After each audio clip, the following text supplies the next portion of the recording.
So I'd like to maybe begin by giving Emmanuel a little more of a more fulsome introduction before we start our in-conversation.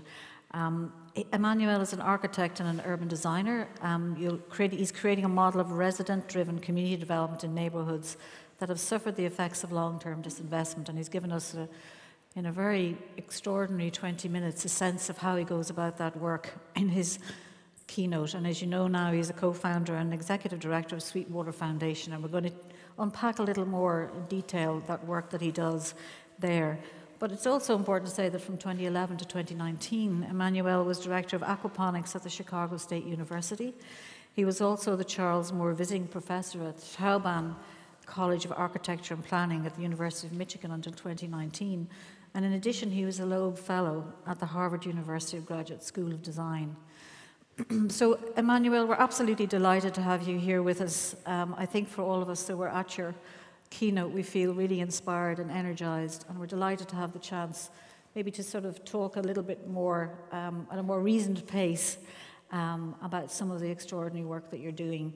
And if I could start maybe by making a connection with the first keynote speaker that we had today, the rather wonderful presentation by architect Valerie Mulvin. And something she said, that in order to make place, we have to understand why a place is the way it is. And this brings me to my first question, Emmanuel, which is really, I think, important to unpack a little bit more, the sort of macro-political economy of the south side of Chicago.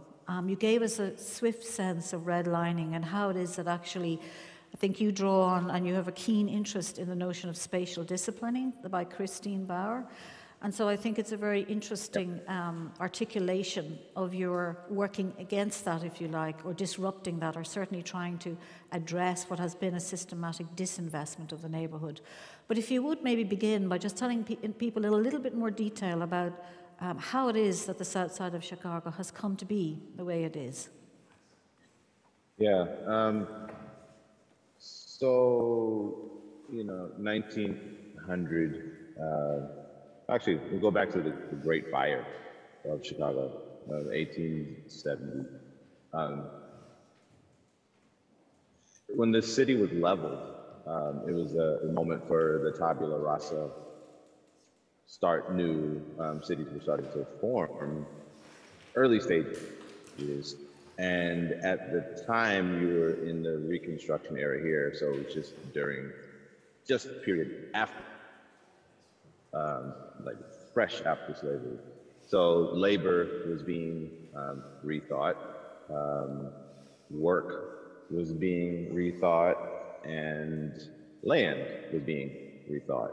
When I say that, that's a polite way of being colonized and taken, and there was all types of abuse of humans and ecology at that time. So when the plan for Chicago first came out, it was incentivized by the Commercial Club of Chicago. And at the time, there was mainly actually Irish, Italian, and other immigrants who were just seen as a source of cheap free labor. By the time the Great Migration hit, in 1916, moving forward, there was fear and panic about the quote-unquote invasion of the Black population into the city. So we were sequestered into certain neighborhoods, and we were the problem, and it's to this day we're still being framed as the problem when it's not actually. We're not the problem. The problem is the actual value system that chooses to target certain individuals or collections of people as problems. All that to say, if you look at the snapshot of the evolution of the city of Chicago from 1900 on, in the acceleration of the city, the investment of downtown, the investment more so on the north side of Chicago, and the city of neighborhoods, following the racial restrictive covenants and the patterns and the policies, all of the money was subsequently put into the select neighborhoods, and neglect was the standard pattern on other neighborhoods because it was deemed no value there. The people were not valuable. There were no forms of commercial capital that would be valuable. So it's not uncommon that if you look at every map of the city of Chicago, you'll see the patterns of development where the south and the west sides are pretty much hollow. The north side is fully developed, super dense. Downtown is, you know, downtown. It's thriving. It's a picture-perfect snapshot, but it has what they call verisimilitude. It sounds like a truth, but it's not a truth. So the south side, where we're at, to give you in 10 city blocks, there's 576,000 square feet of empty vacancy. So 76% of this area has been erased in a 40-year span. So we get to this anomaly where we're told that there's not an actual market price for certain types of properties and structures. And then the system of speculation doesn't necessarily work because people are too scared to move here. And now all of a sudden, since we've added what we do in relation with the neighbors and everyone else, now it's valuable. So we're at that crossroad and intersection of the gentrification conversation.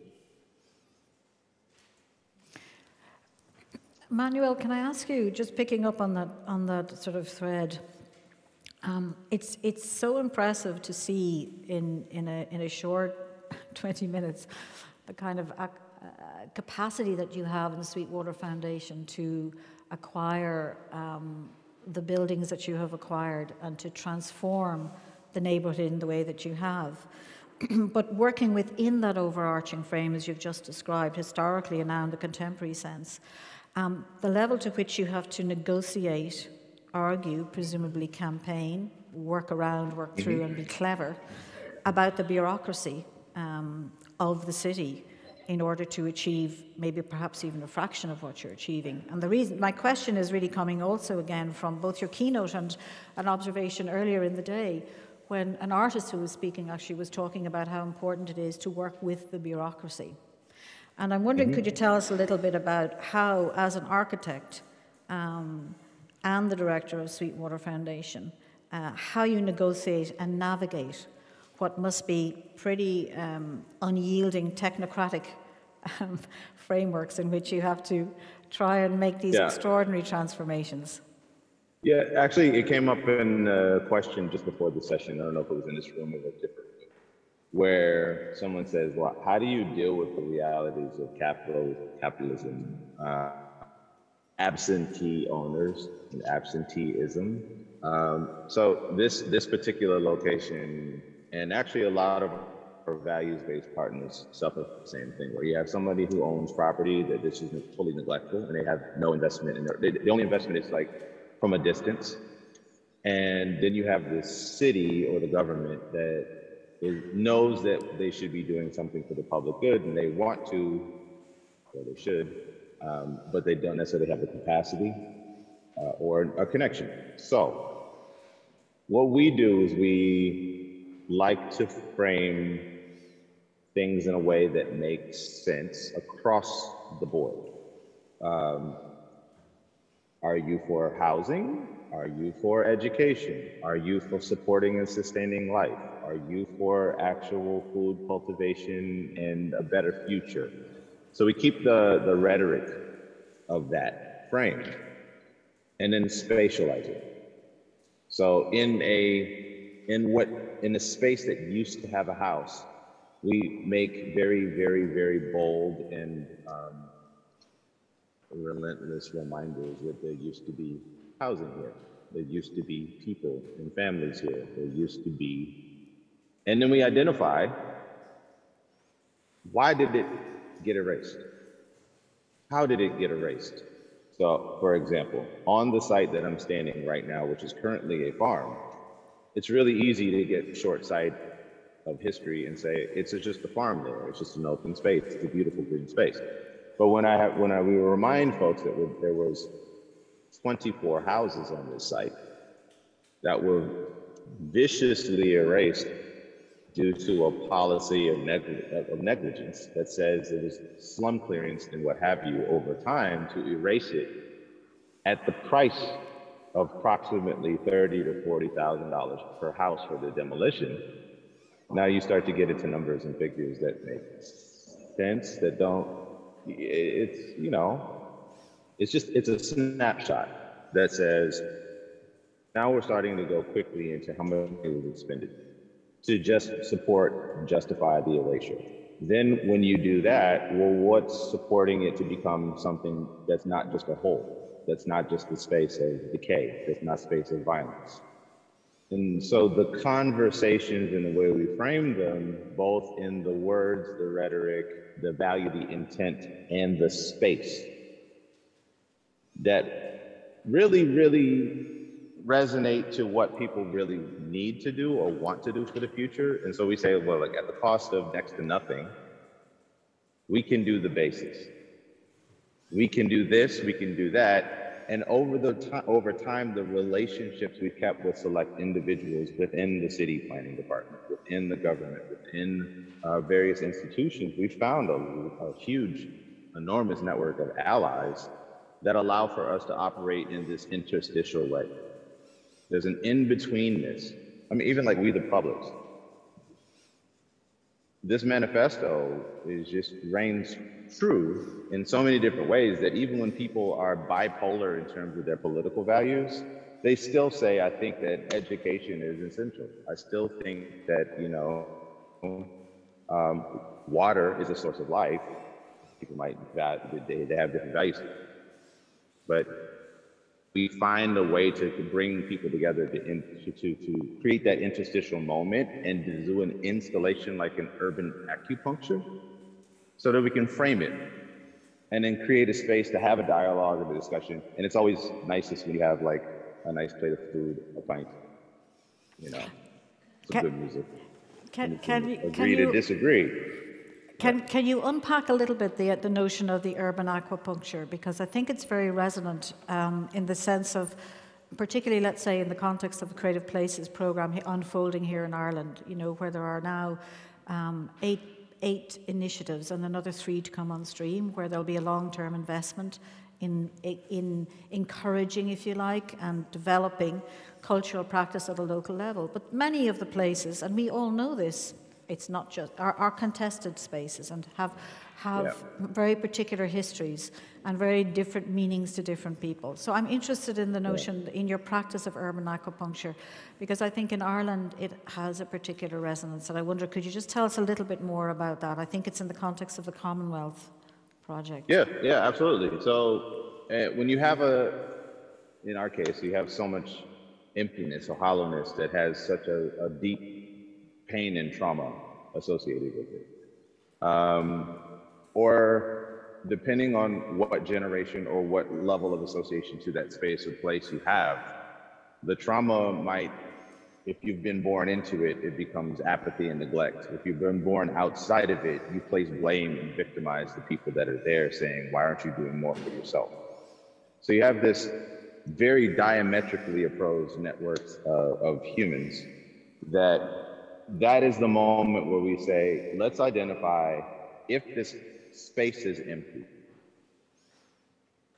The choice to put a garden bed or a series of garden beds was not just arbitrary. It was like, let's talk about the fact that this is an open series of spaces that needs to be healed. And the best way to do it is to celebrate the wood, celebrate people coming together, build it together, have people release the tension and the stress of what was there and how it was erased and why it was there. You know, there's selective, like there's a forced amnesia almost. And it rots the connections across families, because how do you connect when you're just constantly being disrupted or displaced or not valued? So when you bring people together and you're in a collective action of building, and it's something that's accessible, and something that the material is very, very tangible, and like wood has a grain and you want to touch it, and the soil has the earth and you want to feel it, and then you have the good food, you want to cook it. We bring together people together in that way to frame a space to have a discussion about the past, to be together in the present, and celebrate the possibility of a future. And yeah, it gets contentious at times, but people are undeniable that this is the right way to do what we need for right now. It also puts a local agency that highlights the local as the authority. So when we took one of the other installations across the street with the vacant land, it was just chunks of emptiness. But because of what we had already done with youth, with education, with outreach, with wood and woodworking and what have you, we said, let's put up a structure that looks like it's a house and then make it move. So we challenged the plot, and by putting up a frame of a house that opened and extended, and it was a modular design that opened and closed based on the needs of whoever was there, and we could just push it and open, and people were like, wow, that's a liability hazard. We're like, no, not really. We baked into, we understand the controls of it, and it expanded. So when it evolved becoming into something else that was more accessible, it got programmed locally that then blurred the lines of the vacancy and the absenteeism so that the carved out singular parcels became a collective. And from that point on, no one can ever see that as an empty lot again.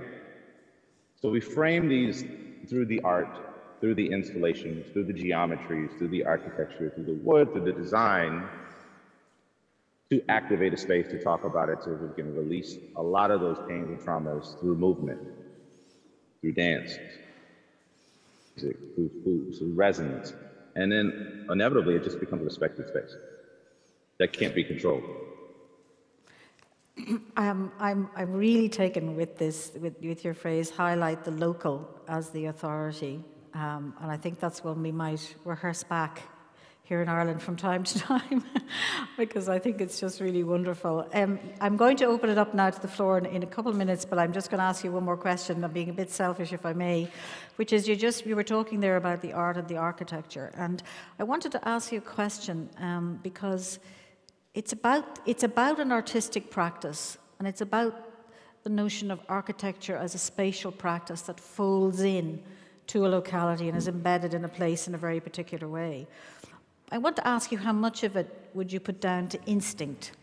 Like what for you was the kind of, is and remains the driving force of the work, which has taken such very particular attention over a decade now in Sweetwater Foundation?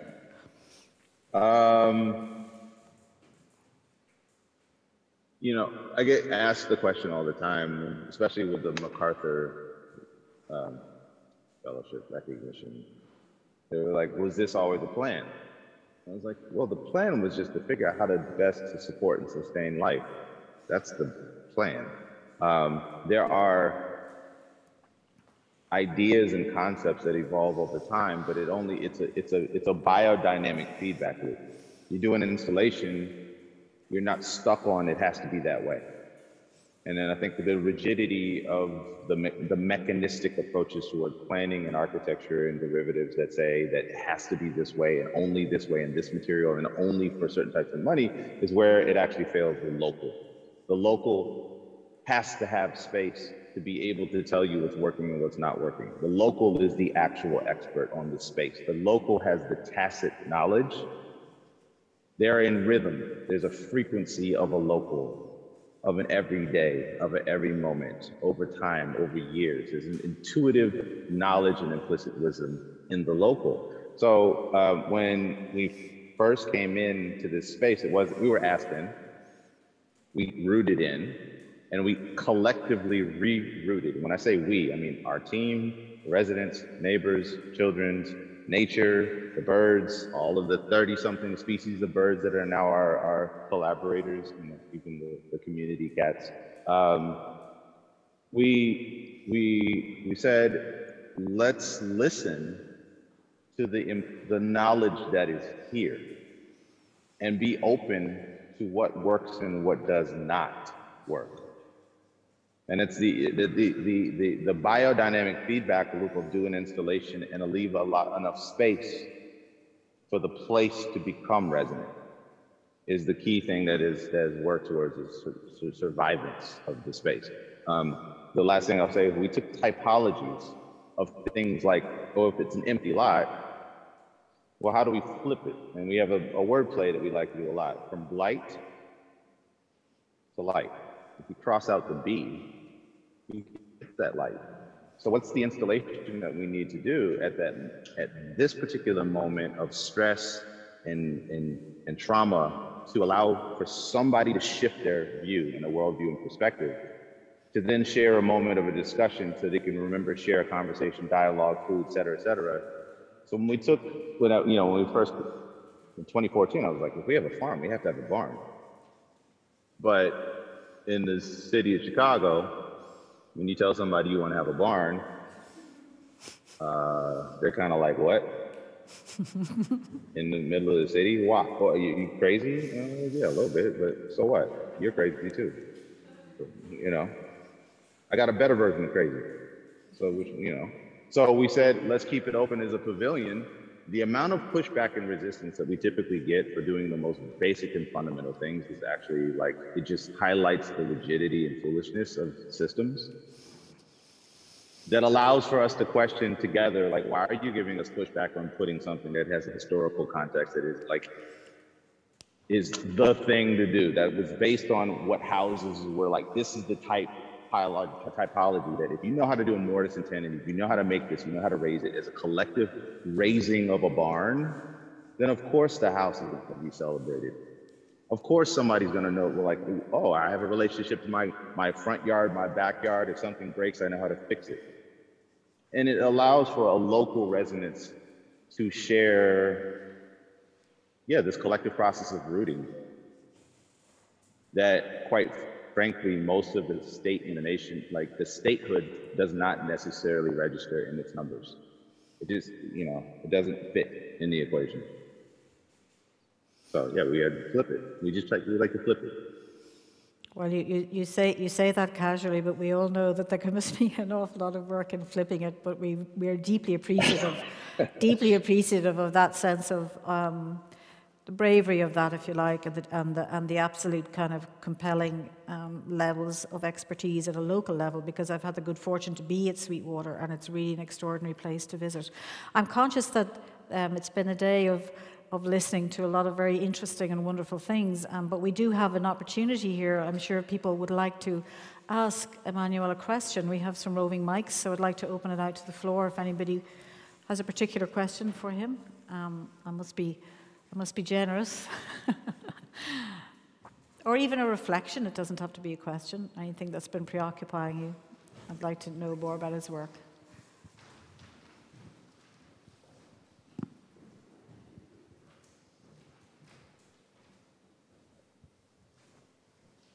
Just here at the back.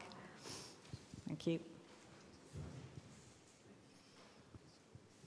Hi, I just wondered how many people were living in the area? Like, were there people living in the area when you started, and are there more people moved in since? Yeah, no, this is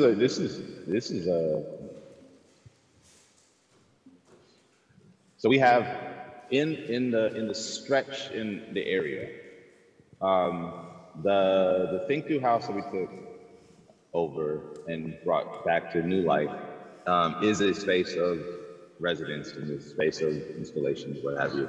But directly across the easement is our neighbors. They've been there for 5, 6 decades, maybe more, who have a memory of every other person that used to live on the block. So then there, if you go a little bit further down, you have Becky, and they have their family, and then they remember when people were starting to move or be forced away or had to move away, fires that burned stuff down. So there's these roots that are throughout the neighborhood, and the first step that we had to do was get to know who's here. And so we all have kind of a collective map of whose ownership, who's been here the longest, and there's a respect for that. We have no folks that are being slumlorded and transient because there's somebody who owns it somewhere else that just doesn't necessarily support the house or the apartment that's in there. So we also map those to be like, those are the people we want to prioritize getting food or some kind of local employment, or if they have kids, they come to us. for a safe space. So there was a localized asset-based map. I mean, it's a term that practitioners and communicative action planners use. But it was just talking to people and figure out who's here and who's been here for however long. And as we have transformed spaces and places, we said we're not only investing in ourselves, in the organization, we actually reach out to neighbors saying, do you need a new porch? Do you need some furniture? Do you need some advice on whatever? And we work together to fix things up together. So it's actively working as a community land trust. So as we acquire new properties and parcels, we have this collective investment strategy where everybody's kind of winning. But we hit an impasse with when we wanted to do new housing. It goes into the kind of political bureaucratic system that then goes to its own pace and slows things down. But we're getting over that hurdle. And so as we have these new spaces that people want to come in, there have been restorations of current properties, and then they work directly in tandem with us as neighbors. But there's such a void that needs to be filled that we do have to talk about a negotiation of how to fill in some of these new housing opportunities and densities and what the labor and strategy is. But we've had this influx, especially post-COVID. It's wild, post the pandemic in 2020, where more and more people are saying this is the place that they want to live. And they're from here, they want to come back here. And we are prioritizing who we hold the positive discussions with, and then which developers we say, you don't want this fight. Don't come here. Go somewhere else. Thanks very much, Emmanuel. And we have another question. Yeah, hi, Emmanuel. Thanks for all your wonderful contributions. Just a question, just curiosity. Have you made enemies in the political sphere? And because I'm sure your way is very radical and would be a severe threat to commercialism and the way things ought to be. And I'm just wondering, could this be applied elsewhere? Would you intend to apply this philosophy or manifesto elsewhere? Yeah, so we have a network of these values-based partners that are across 20 cities now. That we all share the same kind of disposition, same rootedness, same conviction, and same shared story of oversight or devaluation. So the beauty of the way that we frame our story through a collective shared, hey, you went through that too? You went through that too? And again, I was listening to one of those sessions just before where they said, you have people that come in and they say they want to do the tourism thing or the development thing.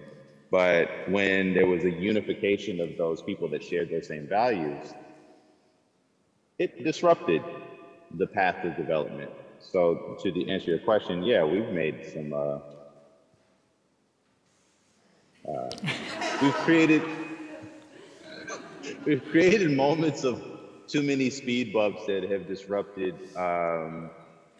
disrupted short-sighted, narrow-minded, focused, cheap, gimmicky, profity type of development strategies. But because they were called out in such a way, they knew that it wasn't the best place to be here anyway, so they needed to go anyway. So it worked out. It worked out for everybody.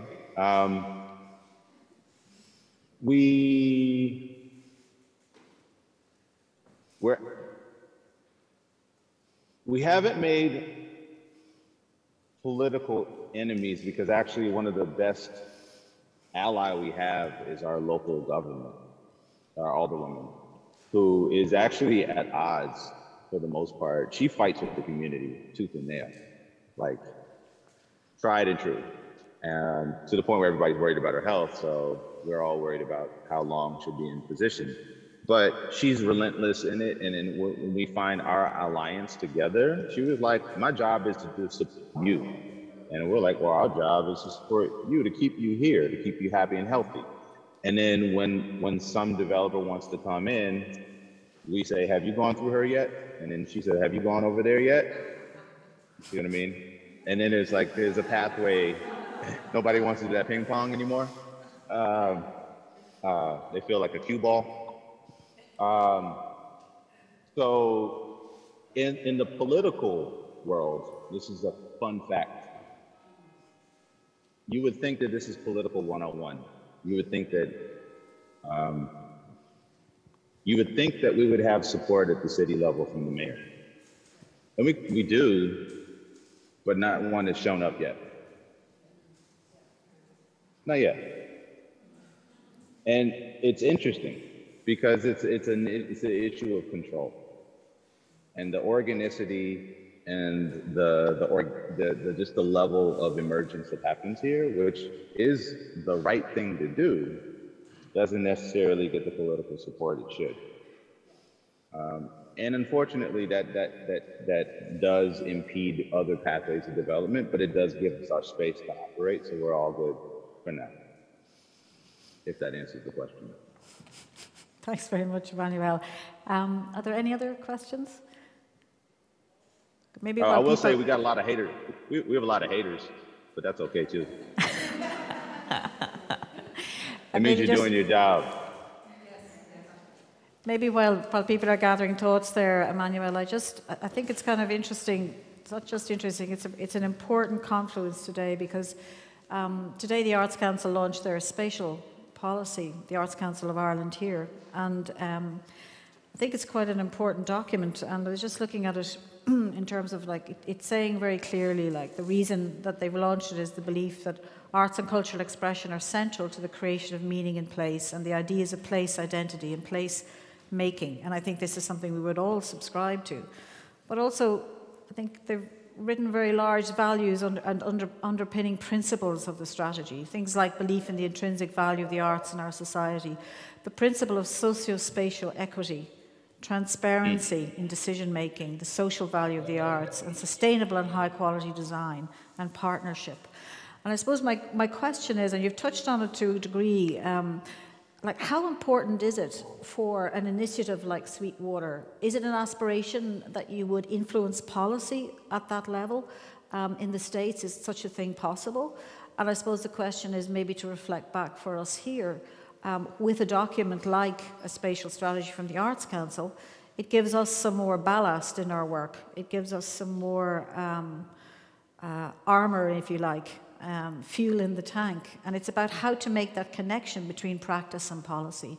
Because when those two things come together in a good way, and in a way that allows for the critical tensions, important developments can happen. And I'm just wondering what your reflections on that might be. And is there any such thing like that in the States? Well, here's another uncanny thing. There's been an art plan, there's a cultural plan, there's a climate crisis, climate change plan, there's, you get where I'm going. And we're in every one of them. Okay. But not necessarily reflective of the work we even do. It's like, it's a snapshot that echoes that this is the right thing to do, but there's no relationship. This kind of goes back to that biodynamic feedback loop. I hope that we would have a document that you just shared, that you have, that we don't have. I would love to see somehow us support and be reflected in it, so that I can come back locally, because when someone says the phrase like green, healthy neighborhood, livable, walkable communities, and the role of the arts to support it, everyone knows that there's an undeniable truth that supports and accelerates humanity. It is when we create these kind of catchphrases and then push for the development that alienates the folks that are actually local, just for the sake of tourism, to check boxes of numbers where the true colors are revealed. So we should shape policy, but let's be grounded in the fact that most of the time policy does not allow for the reality to be revealed. You know, it paints a picture of a future that is possible, but it also, it's like a map that erases folks that don't fit into the equation. So we would like that be part of policy change, because ultimately that is the roadmap for a future, but we are also grounded in praxis, grounded theory, like it's a rooted theoretical base that just leaves space for questions of what, again, what's working and what's not working. And it has to be a timescale reality check. But by the time something is like actually started to put into practice from the policy, the city and the world have changed. So we need to get real about like, what's the dynamic feedback loop here that can resolve in incremental time gaps and allow for the unpredictability of the world and life. I mean, you have to be able to do this. Because otherwise there's no public trust. Like, I have no reason to believe any person that comes here that says they want to do some form of development in this neighborhood, or the policy that's just out there that says all this basic rhetoric. Because at the end of the day, we know what wins. 99 cents dollars lose to a dollar every single time. There's no trust. I think that's Yeah. it is that time lapse that opens up that enormous gap, I think, between practice and policy, but also between people and policy in a sense. And there is that disconnect that so often happens. It is kind of more the norm. Is there any people will flag if they want to raise a hand if they want to ask Emmanuel a question? Emmanuel, I just wanted to, we're coming close, we're good for another few minutes, but there was a presentation here earlier in this room about a project that's rooted in Dublin 8, and we heard from the arts organisation and the artists Kate O'Shea and Enya Moore, who's over in Australia, and Kate was alluding to, I think very eloquently, the importance of threads and connections in this work. And you spoke of the contingent nature, perhaps, of how it is that a lot of this work develops. And I just would like maybe, if you could speak to that a little bit yourself, because I know it's really important for you in your work. And you were saying at the outset of your keynote, like, I don't know why I was asked to come and speak here, and then it began to make sense for you. Could you speak a little bit to how it is that you weave those threads, or how you have an instinct around, and a patience, shall we say, for something that might start in 2014 and bear fruit in 2020, and that kind of arc of time? Yeah, I mean, so in 2011, when I was an artist in residence at the Hyde Park Art Center, people liked the story. They liked what we were doing and the potential of it, but there was no farm. There was no, it was just some stuff we were doing in schools and reaching out to just small scale stuff, and it just felt good. And then, so when they said, hey, we have a space, are you available? Would you want to use it? I'm like, sure. What would you use it for? Is it art? I'm like, oh, it's a place to think and just to be. And so it happened, it existed, but they admitted that they didn't know what the hell I was doing. I mean, it was a resident in the space, and they didn't get it. And even when the parallels were drawn to the next space, they didn't get it. That's okay, it's fine. We were connected as humans, and that you're supposed to let artists do what they do. By the time we fast forward to 2014, once we had the space, then some translation started to happen that made sense. Then the word went out, and I believe that's how we met, correct? Hyde Park Art Center, artists in residence. And then somebody says, I don't know why they haven't brought you to Sweetwater yet, but someone, Michelle, who's an artist and a practitioner and a teacher, she was like, just come with me. Here's a space I think you should be. So we met under the learning tree.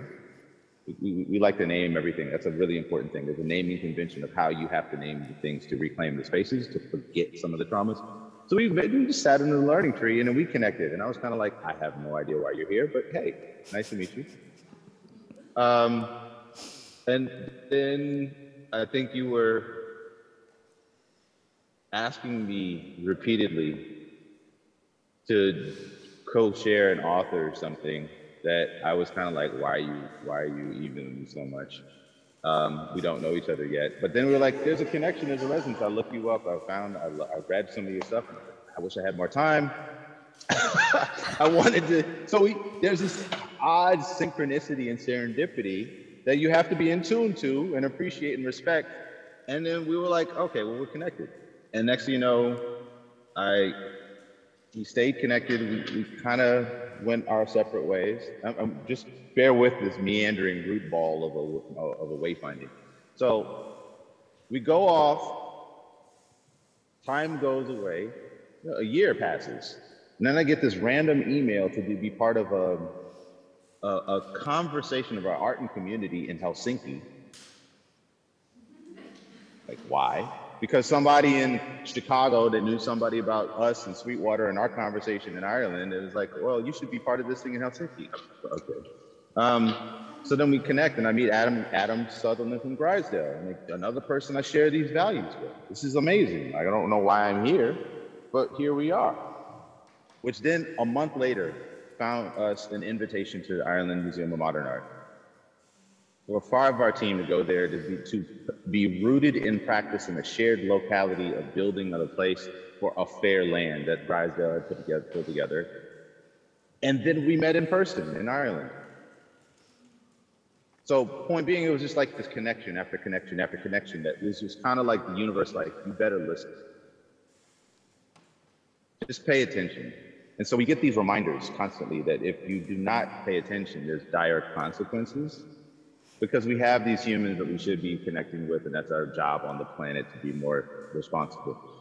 So that led to this dialogue and conversation and artist exchange. And then Shodi Sullivan comes up for supported by Ireland, by Create. Then we met, and then we were like, oh, well, we actually met at Ireland Museum of Modern Art. Is it boom, boom, back and forth, back and forth. So then when I look up, I'm like, holy shit. There's like all of this connections that we've shared for all of these years. And of course it makes sense for us to continue this. And as we work our way up with our conviction and we're doing what we do, steadfast, tried and true, and undeniable truths are just undeniable. And so we tighten our connection, and that's how we prevail. So here we are. And of course, while we have you with you, we have you with us virtually today, Emmanuel. Like later this year, you'll come to Ireland through the Irish Architecture Foundation's invitation to speak as part of their ROOP series, and then also we're going to nab you for Creative Places Network Services. So we're going to have the benefit of you here in person. Well, you can thank you can thank the Irish Architecture Foundation and for being so rightfully the perseverance. They were like, you got to come. I was like, I don't know. He's like, you got to come. Really, what you're saying, like, Emmanuel, is don't give up. No, Natalie, it was Natalie, right? Natalie Reddick. So when Natalie and I connected, and I said, you know what, let's just do a Zoom call, let's figure it out. You're coming through the right connections, and then there was this feeling that happened that just says, it's time, we gotta reconnect. And we're listening to like affordable housing crises in Dublin that I had no idea wasn't on my radar. I mean, across the country, we have the affordable housing crisis here. You have certain types of parallels that the average person wouldn't connect Chicago and Dublin, or Chicago and anywhere else in Ireland, rural. But when we spoke, we were just like, it's just time. We need to reconnect and we need to do this. So come in fall. Well, hopefully I think we'll see you. Well, it's marvelous to see you too, and I think that what we gain, Emmanuel, in a combination from your keynote and being in conversation here with you this afternoon, is a sense of the extraordinary energy and the depth of thinking that you bring to your practice, and also that you have a particular skill to bring really great people around you, because Sweetwater is a team and Sweetwater is a community. And we get that very strongly. And also in the sense that a lot of the reflections that we've had over the day are very much about, well, place is a spatial entity, but really that the weft and the weave and its heartbeat are people. And that is the essence of the practice. And there's very little we can do without that level of connection and the patience, if you like, and the trust that when that instinct is there, that we need to follow it. And I think sometimes, particularly in the context of urban spatial practices, and I'm really taken with your instancing of that notion of spatial disciplining, that we have to be strong and we have to be courageous and we have to have the courage of our convictions in, as you've said, create places that are locally rooted in the image of the people from the neighbourhood, to value the local, so that Creative Places programme, for example, will become a generative, evocative, energising process of adding value to what is already there. This is not about art projects coming to town in places that have been culturally bereft. It's quite the opposite. And this is what I think is very strong about the Sweetwater Foundation initiative. It is a neighbourhood, it has history, it has people who are rooted in the area, and Sweetwater values that and draws that out and animates it and expands it and sustains it. And so if your practice has been very inspirational to us today for that reason, as we embark on our own various iterations of placemaking here in Ireland. So I just want to say a huge thank you to you, Emmanuel, for both your keynote and your conversation, and we're going to look forward very much to seeing you later in the year. Huge thank you.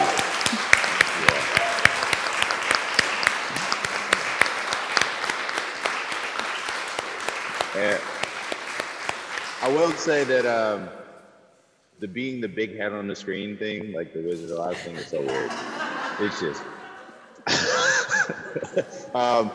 community wealth. I do want to mention this. This is a term that we need to really interrogate what that means. As we're doing these local placemaking and placekeeping and place-saving, place cultivation strategies, we should find some localized practices that celebrate the routine, ritualization, and reflection that value, because it does create a community wealth that needs to be valued in order to actually sustain. And it's a win-win for all parties, local government, national government. We need to do this. We have to. I mean, it's the only way we can have like a hope for the future. Super. Hear, hear.